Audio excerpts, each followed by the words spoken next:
नमस्ते। आज हम बात कर रहे हैं भारतीय वायुसेना के एक ऐसे नए नवेले एयरक्राफ्ट की जिसके आने का तो सालों से इंतजार था, पर कहानी में एक बहुत बड़ा ट्विस्ट है।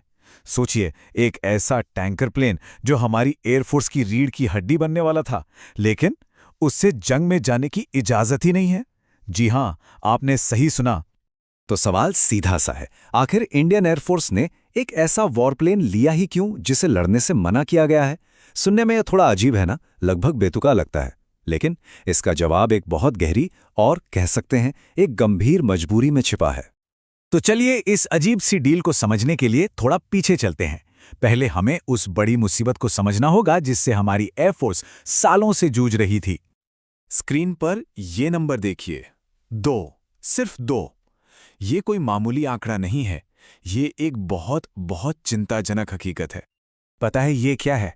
ये वो संख्या है हमारे 6 IL-78 टैंकरों के पूरे बेड़े में से जिस पर इंडियन एयरफोर्स किसी भी दिन असल में भरोसा कर सकती है। जी हाँ, 6 में से अक्सर सिर्फ 2 ही प्लेन उड़ने के लिए फिट होते हैं। आप सोच सकते हैं ये हमारी स्ट्रैटेजिक ताकत के लिए कितना बड़ा झटका है। अब इस चार्ट को देखिए, ये असल कहानी बताता है।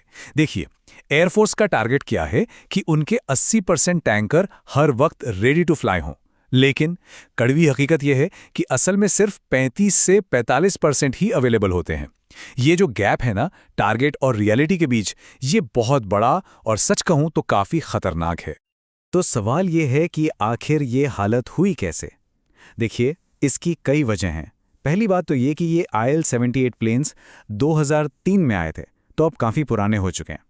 ऊपर से रशियन इंडस्ट्री पर जो कड़े प्रतिबंध लगे हैं, और फिर यूक्रेन वॉर, इसकी वजह से रशिया अब अपनी ज़रूरतों को पहले देख रहा है। नतीजा क्या हुआ?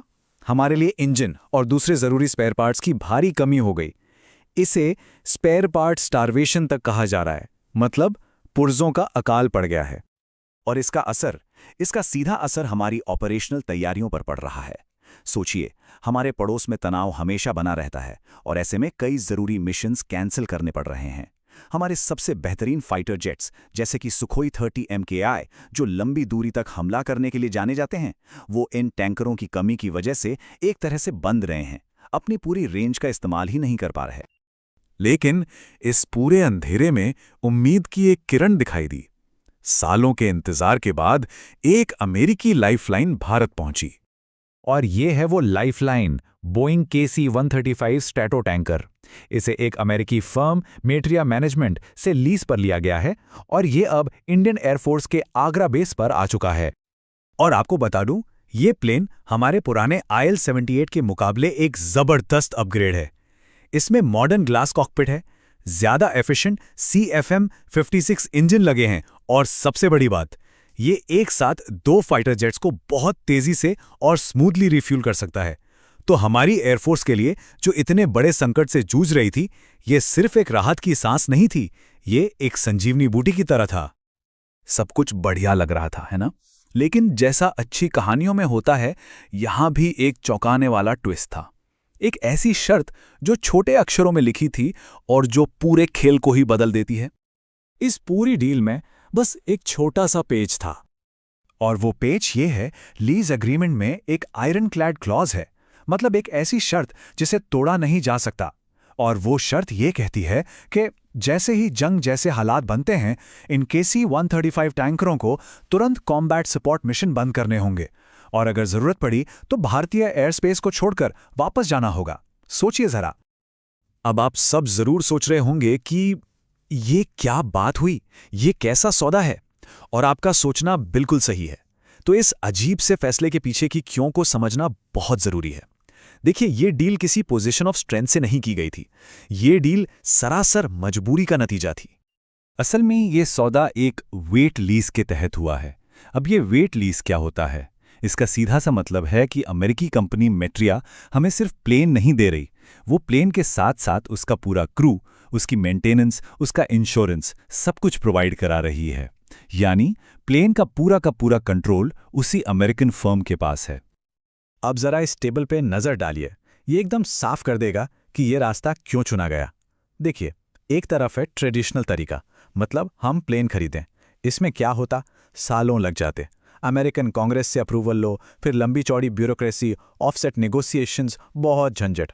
और दूसरी तरफ है ये वेट लीज। ये क्या है? ये बस एक कमर्शियल सर्विस कॉन्ट्रैक्ट है।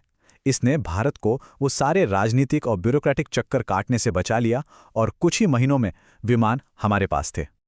तो संक्षेप में कहें तो ये डील असल में एक वर्क अराउंड है, एक जुगाड़ है, एक ऐसा रास्ता जो एक बहुत बड़ी और अर्जेंट जरूरत को पूरा करने की मजबूरी से निकला।